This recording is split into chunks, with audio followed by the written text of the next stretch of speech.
Timileyin Ajayi, 32, was apprehended with the severed head of Salome Adaidu and has expressed no remorse for killing her, claiming she was unfaithful.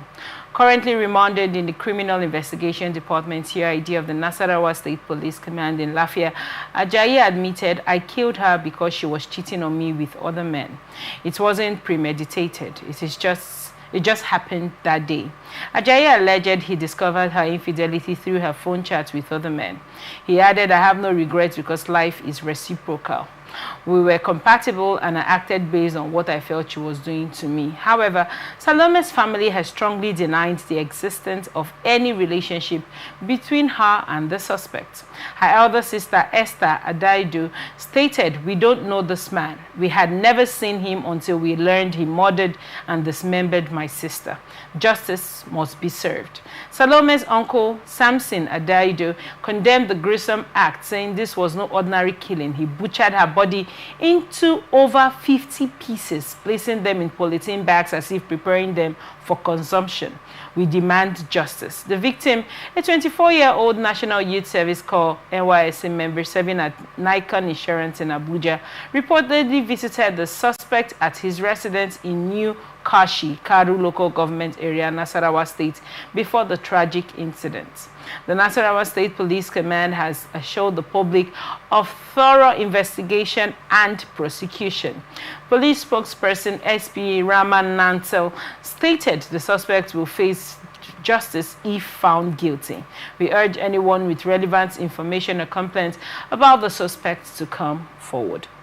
Wow. This story broke, I think, a few days ago, was on a Tuesday or so. Yeah. Now, when you look at this story and the way this lady was butchered, her uncle said she was butchered like someone prepared for consumption and wrapped in 6 polythene bags with over 50 pieces. What are your thoughts on the story? Well, what just happened?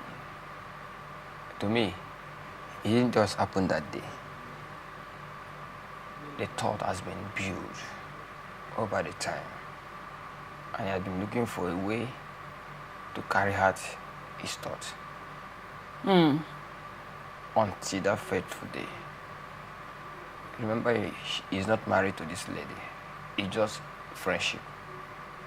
But her family have claimed the lady in question has 5 sisters. Now, from all of these 5 sisters, nobody has ever heard of this man before. So, you see, when incident happens, you don't expect them to say they have heard about him before. Number one, some persons kept relationship outside their family. Okay. Watching the outcome of the relationship before they can possibly introduce that persons to their family. There's some ones who don't, no matter how radical they look, they don't do that. So perhaps this one could be one of it. Okay. Because the suspect says that the lady is his girlfriend, and then giving excuses of cheating. I also want to point out to you that the suspect. Have you been following up on the story? I saw it yesterday. Have you heard how incoherent the speech of the suspect is? No, I didn't listen to the video. Now I want to put you back a little bit. At first, the man said the girl is his girlfriend. Yeah. She came over to sleep over. He made noodles for her, but she ate the noodles. Her temperature got high. She died. He was confused and scared. He did not know what to do. We've had that story on one hand. We've had another story of the man saying the girl is having an affair.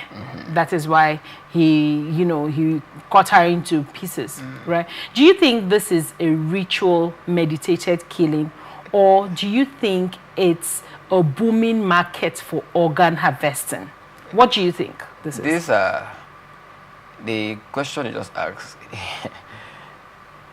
from the story, from what the suspect confessed, right, you can picture from there can just know the truth, the reality, the real fact, that if is not the one that she say she came over to sleep over, he cooked indomie for her, she ate, her temperature rise, is that not enough reason for you to start butchering somebody's child? If temperature rise, why don't you raise an alarm or take her to the nearby hospital? If truly. So that is what I'm saying, because his testimonies has been incoherent. Yeah. There has been so many loopholes in his testimony. So you can now, from his testimony, you don't need anybody to tell you his motive behind what. What do you think his motive is? Good. That is just the harvest. Is for ritual. I can see that way, in the sense that if it was truly temperature that rise,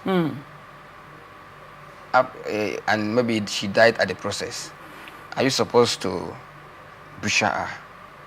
Are you not supposed to report to the police and say this is what happened, just to vindicate yourself?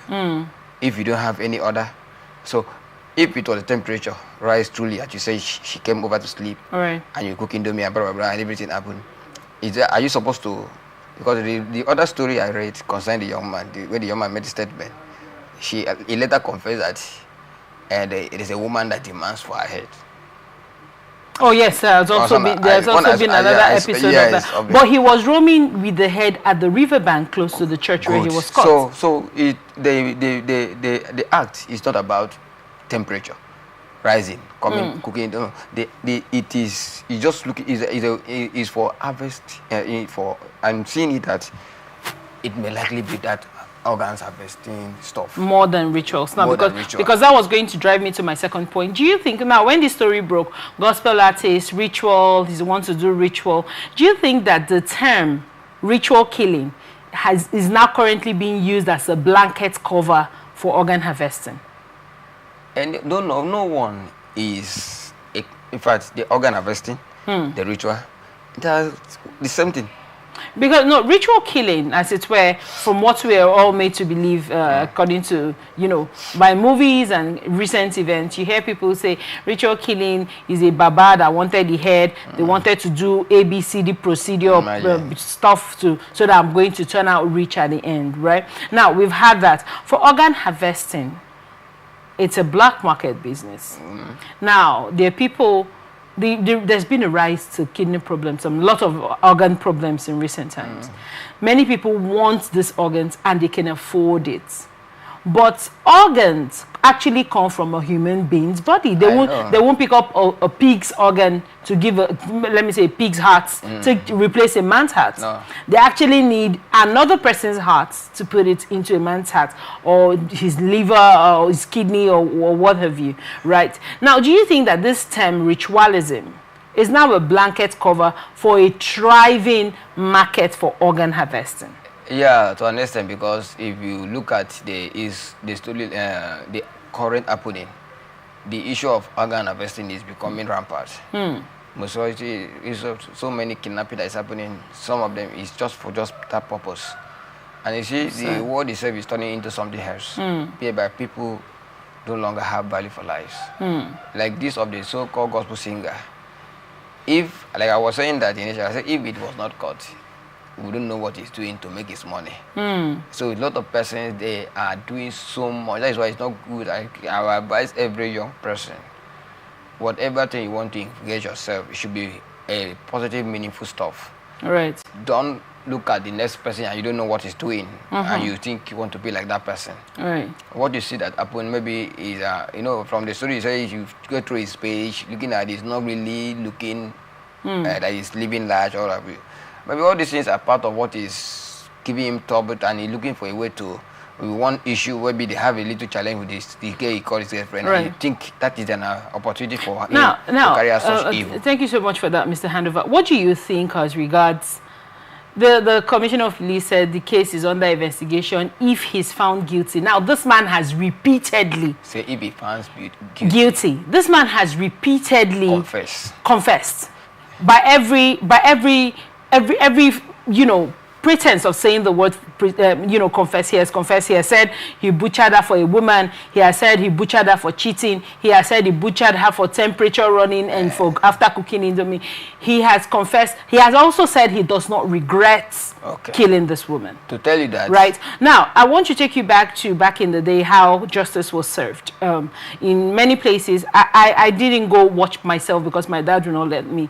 But back then, when a crime is committed and someone is guilty, there were usually designated points where you see fire service. What's it called? Yes, they were jungle justice. Not jungle justice now. I mean, the military, they are, you know, the people are put on firing squad. Yes, that's what's called. And at that point, that acted as some kind of a deterrent, because when certain young people say, they're like, oh, well, I don't want to die like chicken like this now. Why am I pointing this out? I want to get your thoughts as regards. Do you think this has become on the right? The femicide, the killing of women for different purposes, for ritual purposes, for organ harvesting. Do you think it has now become on the rise basically because people don't see justice being served? Now, we hear of this incident, we amplify it. Right now, voices are raised. Everybody is pretty pissed off about the incident. But after a few months, the voices reduce and go low and go low. And you don't know what happens with the person if they are, you know, indefinitely awaiting trial, if they are going to be sentenced. We don't know anything. Do you think that has triggered? Now, in reference to the point I pointed out about the firing squad as a means of, you know, making people to say, okay, no, I don't want to do this. Do you think stopping that not being seen in recent times? I mean, I've not heard of that going on in a very, very long time. Do you think justice not being seen is one thing for you to, we anticipate justice just now, but when we do not see, do you think that has caused an increase in people constantly committing this type of crimes, because at the end of the day, nothing will happen? Of course, to an extent, it has caused the increase.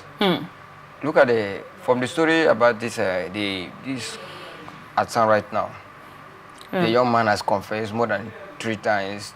Friend way accept and even said that he's not regretting carrying out that action. And yet, there's a statement by a police command saying that until the investment they will investigate it, and if he's found guilty, when somebody has confessed time over the time with that number, he says, I did this. Do you think at this point now, with this confession, we should jump the gun and forget about the justice system and deal with the situation squarely? At that point, because he has already confessed. Right. He has already confessed. And there are evidences to this. So why are you still telling us that they have to investigate until they find him guilty? What would you recommend? So to me, I think the security agent need to step up in their approach of handling issues. Because if you want to give meaning to that statement, he has to is more to it. That means if the young man is able to work himself out, we will not hear anything about the story. And before you know, other persons, that's why you see every day issues. A lot of but reports did have it that he offered to pay. You know, I didn't say offer. I said from the statement. I said from the statement, because this young man has already been caught with he was caught in the act, and he has confessed the reason why he carries such action, and even said that the woman asked him to bring the head. So do they bother to know who the woman is? Since all these are things, so these young people, these people that engage themselves into this atrocity, they're not just doing it. There's something that is triggering them. Maybe there's an offer somewhere. Right. So they can do anything to get that offer.